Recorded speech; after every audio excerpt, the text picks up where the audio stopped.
Un caprice, plutôt. Et vous m'épouserez? Oui, mon père. Diable! Mais quel temps! Beau temps, mauvais temps? Le beau temps, mon père. Une robe couleur du temps? Mais quel temps? Mais beau temps, évidemment. Et il me la faut pour demain. Nous n'aurons jamais le temps. Couleur du temps. C'est embêtant.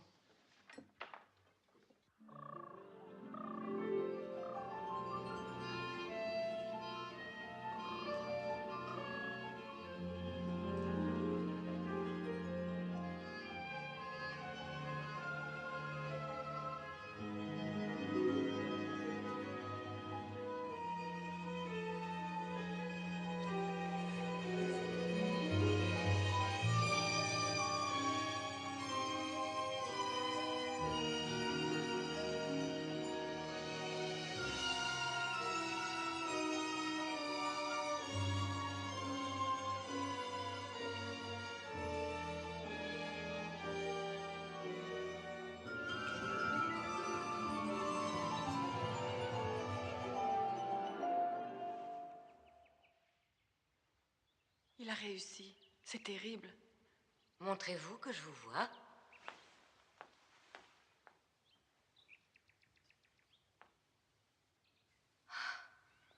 C'est une splendeur. Je n'ai jamais rien eu de pareil. À dire vrai, je ne pensais pas que cela fût possible.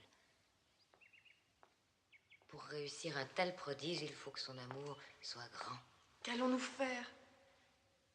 Eh bien, allons-y carrément. Soyons exigeantes.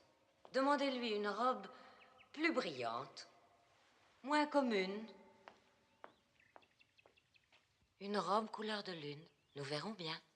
Allez-y sur le champ.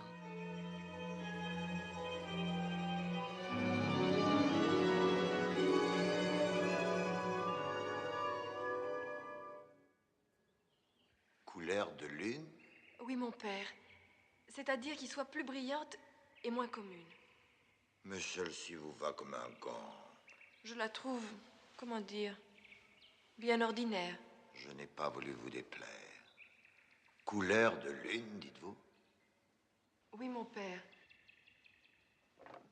Couleur de lune? Que l'astre de la nuit n'ait pas plus de splendeur. Qui demande la lune à présent?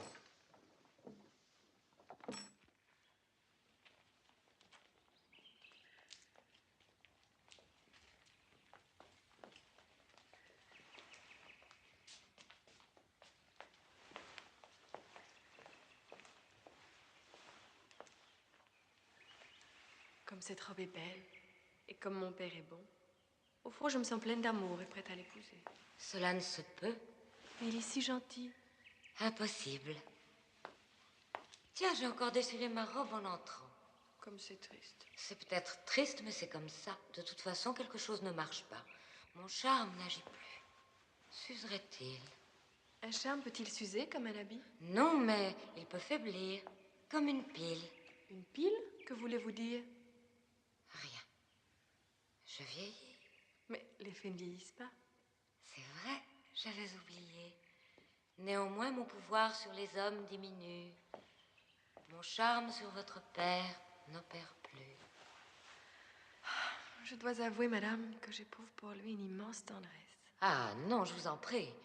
Ou je me trompe fort, ou nous viendrons à bout de cette passion lamentable. Ah, du calme. Soyons franchement odieuses. Dites-lui qu'il vous faut une robe encore plus brillante, une robe couleur de soleil. Mais il me la donnera, il a réponse à tout. Eh bien, nous verrons. D'ailleurs, j'ai une autre idée.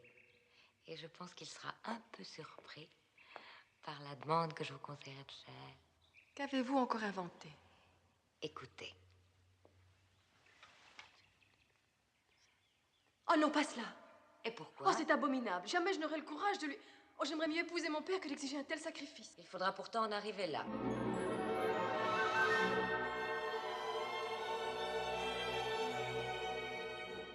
Êtes-vous satisfaite?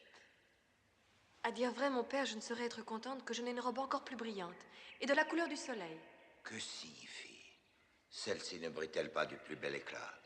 Il se peut, mon père, qu'il y en ait fait de fil d'or et de diamants. Seriez-vous coquette? Je ne le suis guère. Pourquoi jouez-vous ainsi avec moi? Vous aurez cette robe.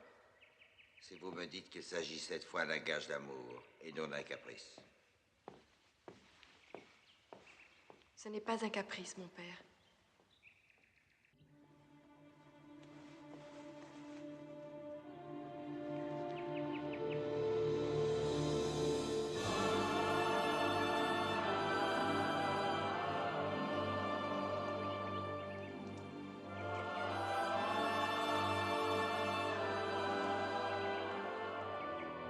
Allez maintenant, demandez-lui ce que je vous ai dit.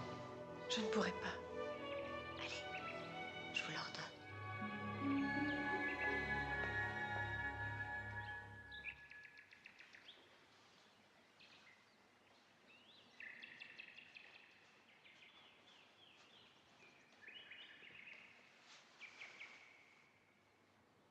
Que d'éclat. Je n'ai jamais rien vu de si radieux. Que vous êtes belle, ma fille. Êtes-vous contente? Je le suis, mon père. Je suis comblé. Est-ce là votre dernière demande? Ou bien avant notre mariage, avez-vous encore un désir que je puisse satisfaire? Oui, mon père, mais j'hésite. Dites toujours.